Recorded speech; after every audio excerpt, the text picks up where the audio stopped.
porque después vienen las purgas. Es que es alucinante. Una cuestión más, llama la atención que en medio de este retiro, ¿no?, conozcamos un dato que no es positivo para España. España pierde 140.000 empleos en el primer trimestre del 2024 y la tasa de paro sube al 12,3%. Una primera valoración, Daniel, porque coincide también con ese movimiento de tengo que pensármelo.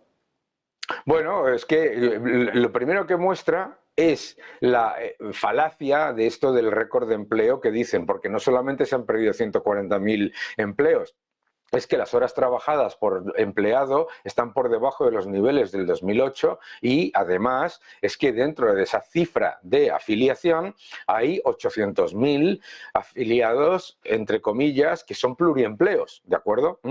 Y luego la tasa de paro, lo hemos dicho en muchísimas ocasiones, está escondiendo el paro efectivo. El paro efectivo en España, como muestra FEDEA, como muestra BBV, etcétera, está mucho más cerca del 14%, con una cifra de 3,5 millones de personas de paro efectivo que claramente es superior a la de diciembre de 2019. Por lo tanto, lo que muestra también es que rompe con la propaganda. Eso sí, te lo intentarán vender como lo mejor después de la invención del pan de molde. Pero la evidencia es que en convergencia con la Unión Europea, en reducción de paro nos ha superado y mejorado con creces Grecia. Se ha quedado España como la tasa de paro más alta de la OCDE, la tasa de paro más alta de la Unión Europea y la tasa más alta de subempleo y de desocupados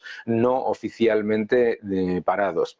Todos esos factores llevan a que la OCDE y el Fondo Monetario Internacional estimen que en el año 2025 España va a seguir teniendo la tasa de paro más alta de toda la OCDE. Es que solamente superada por Ucrania, que está en una guerra, ¿no?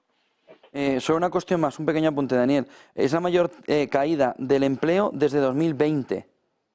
Y sí, hemos visto también el gasto en pensiones. Alcanza la cifra récord de 12.710 millones de euros en abril, lo que significa un 6,2% más. Un 6,2% más. ¿Es un cambio de tendencia?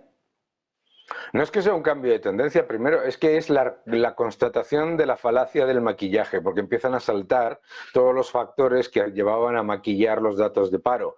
Pero en el caso de las pensiones es extremadamente preocupante, porque Bruselas ya ha alertado que la reforma de Escrivá es un fracaso y que lo que lleva es a un nivel de insostenibilidad del sistema de pensiones todavía mayor al que ya existía. Este gobierno ha multiplicado por 3 la deuda de la seguridad social. Y ese dato que tú acabas de dar, el aumento de gasto en pensiones de más del 6%, lo que tenemos que tener en cuenta es que para todos aquellos que se creen que esto se va a solucionar con medidas de ingresos, es decir, subiéndonos los impuestos a ti, a mí, a todos los que nos ven, para todas esas personas que se creen eso, que sepan que no existe ninguna medida de ingresos que podría cubrir el agujero de la seguridad social que han creado. Por lo tanto, lo que están haciendo literalmente no es subir las pensiones, sino endeudar las pensiones. ¿Y cómo afecta eso a la economía? Claro, es verdad que el pensionista recibe una cantidad relativamente superior ahora, pero es todavía más insostenible la cantidad que vaya a recibir en el futuro y la probabilidad de un problema es mucho mayor. Segundo, los hijos de los pensionistas, los nietos de los pensionistas se encuentran con muchísimos más impuestos, que pagan más y reciben menos, y además a los hijos a los nietos de los pensionistas los condena a la mayor tasa de paro de toda la Unión Europea, con los costes de contratación más elevados de los países comparables, ¿no? Muchísimas gracias, Daniel Lacalle. Buen día, buen negocio, buen fin de semana. Un fuerte abrazo y buen fin de semana, gracias. Un fuerte abrazo. Mercados mirando, esperando también conocer un poquito más del dato de PCE que vamos a conocer a mediodía, alrededor de cómo va esa inflación. La parte de crecimiento ayer mal, 1,6% de crecimiento de economía estadounidense, se esperaba 2,5%. Batacazo descomunal. Hoy, sin embargo, tenemos un movimiento después de que ayer salvara los muebles 0,22%, 0,46 en negativo, pero salvar a los muebles, mercado americano. Hoy S&P 500, 0,22% en negativo, 5.089. Nasdaq 100, 0,33% en negativo, 17.624. Muy lateral hasta conocer el dato de PCE, que conoceremos aquí a las 2:30 en Negocios Televisión. Dato de la EPA, que hemos conocido hace apenas unos minutos, un mal dato para la economía española.